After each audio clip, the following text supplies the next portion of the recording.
Stab in the back चीन का एक कल्चर रहा है। हिंदुस्तान के साथ दोस्ती की 1950s में और फिर 1962 में इन्वेड किया भारत को। उसी तरह से वियतनाम को इन्वेड किया चीन ने 1979 में।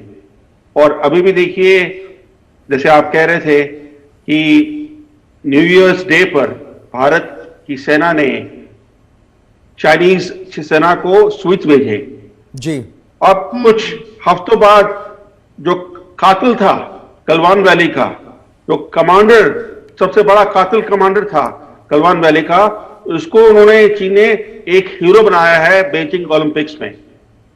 ये तो बहुत ही क्लियर मैसेज है भारत को कि चीन सुधरेगा नहीं। चीन एक दुश्मन देश है और असलियत यह है कि अगर आप कातिल को हीरो बनाते हैं, देश का हीरो, तो आप क्या संदेश भेज रहे हैं? संदेश आप ये भेज रहे हैं कि ये जो उन्होंने किया, मैसेकर किया भारतीय सैनिकों का जी, वो, और किस तरह से किया उन्होंने ये अटैक।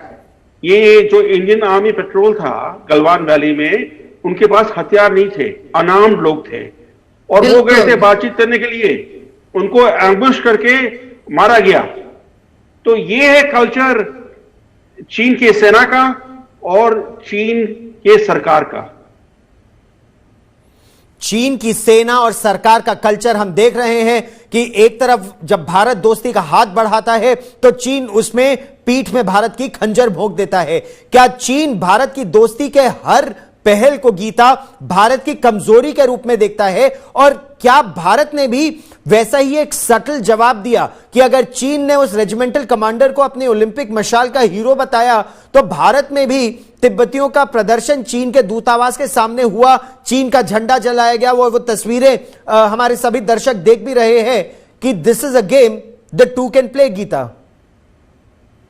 3 बहुत इंपॉर्टेंट कॉल्स थे। बॉयकॉट बीजिंग ओलंपिक्स, इस प्रदर्शन में, इस प्रोटेस्ट में, boycott Beijing Olympics, stop the genocide, Tibet की आजादी, भारत की सुरक्षा।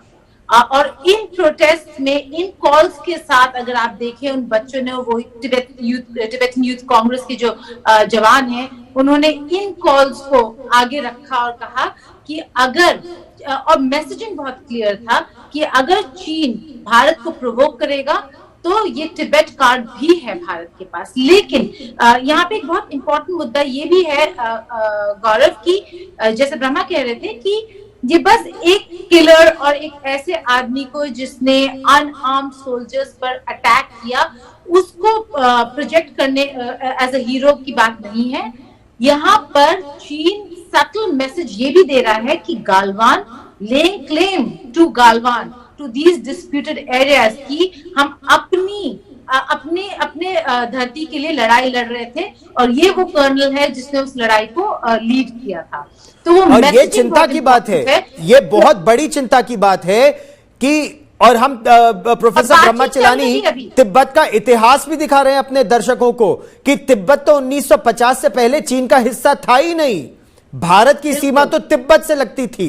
1950 में चीन ने पहले तिब्बत पर कब्जा किया, तिब्बत पर कब्जा करने के बाद अब वो लद्दाख की हमारी भूमि को हथियाने की साजिश रच रहा है।